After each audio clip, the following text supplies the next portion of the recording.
بسم اللہ الرحمن الرحیم۔ السلام علیکم۔ بخاری وائس میں خوش آمدید۔ ابن بابویہ نے بیان کیا ہے کہ حضرت کا نام خضرویہ تھا اور قبیل بن آدم کے فرزند تھے، اور بعض نے کہا ہے کہ ان کا نام خلیہ تھا اور بعض نے کہا ہے کہ خضرون تھا۔ ان کو خضر اس سبب سے کہتے ہیں کہ جس خشک زمین پر وہ بیٹھتے تھے وہ سبز اور گھاس سے پر ہو جاتی تھی، اور ان کی عمر تمام فرزندان آدم سے زیادہ ہے۔ صحیح یہ ہے کہ ان کا نام تالیہ بن ملکان بن آبر بن ارفشد بن سام بن نو علیہ السلام ہے۔ حضرت امام جعفر صادق سے روایت ہے کہ جب رسول خدا معراج میں تشریف لے گئے تو راہ میں آپ کو مسلح مشکی خوشبو معلوم ہوئی۔ حضرت نے جبریل سے پوچھا کہ یہ کیسی خوشبو ہے؟ عرض کی کہ یہ اس مقام سے آتی ہے جس میں خدا کی عبادت کی وجہ سے لوگوں پر سختی کی گئی اور وہ ہلاک ہوئے۔ پھر جبریل نے کہا کہ خضر بادشاہوں کی اولاد سے تھے، خدا پر ایمان رکھتے تھے، انہوں نے اپنے باپ کے مکان کے ایک حجرہ میں خلوت اختیار کی تھی اور خدا کی عبادت کیا کرتے تھے، ان کے سوا ان کے باپ کی کوئی اولاد نہ تھی۔ لوگوں نے ان کے باپ سے کہا کہ خضر کے علاوہ تمہارا کوئی فرزند نہیں ہے، کوئی عورت اس کے ساتھ بیاہ دو، شاید خدا ان کو فرزند عطا فرمائے تاکہ بادشاہی ان میں اور ان کے فرزندوں میں باقی رہے۔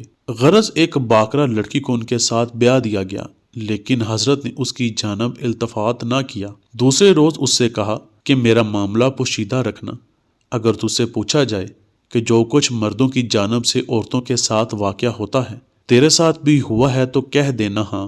خضر کے حکم کی وجہ سے اس نے وہی عمل کیا اور کہہ دیا۔ لوگوں نے کہا کہ یہ جھوٹ بولتی ہے، عورتوں کو حکم دیجئے کہ اس کو ملاحظہ کریں کہ اس کی بغارت باقی ہے یا زائل ہو گئی۔ جب عورتوں نے اس کو دیکھا تو اپنے حال پر باقی تھی۔ بادشاہ کے وزیروں نے کہا کہ آپ نے دو بیوقوفوں کو ایک دوسرے سے وابستہ کر دیا ہے، جن میں سے کسی ایک نے ایسا کام نہیں کیا اور نہ ہی جانتے ہیں کہ کیا کرنا چاہیے۔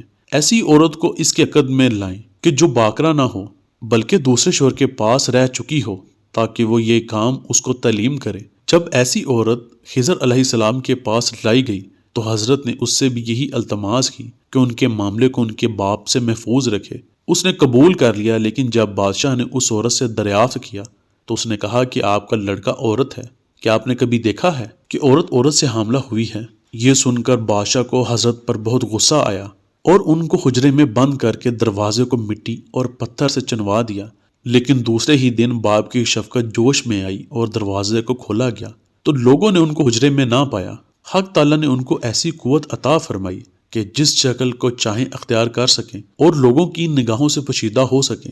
پھر وہ حضرت ذوالقرنین کے ہمراہ ہو کر ان کے لشکر کے ہراول ہوئے، یہاں تک کہ آب حیات پیا، اور جو شخص وہ پانی پی لیتا ہے سور پھونکنے تک زندہ رہتا ہے۔ روایت ہے کہ ایک ڈوبتی ہوئی کشتی کے دو مسافروں کو آپ نے بچایا اور ان سے کہا کہ میرا راز رکھنا، کیونکہ وہ دونوں شخص آپ کے علاقہ کے تھے۔ ایک نے راز رکھا جبکہ دوسرے نے راز افشا کر دیا۔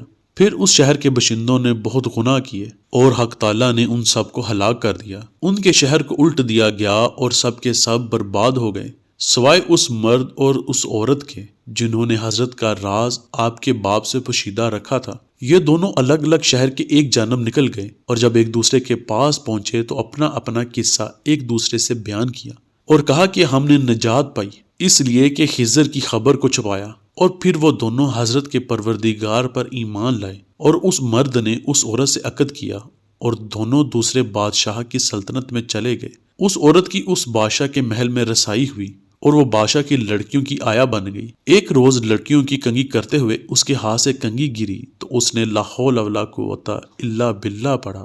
بادشاہ کی لڑکی نے جب یہ کلام سنا تو اس سے پوچھا کہ کیسی بات تم نے کہی؟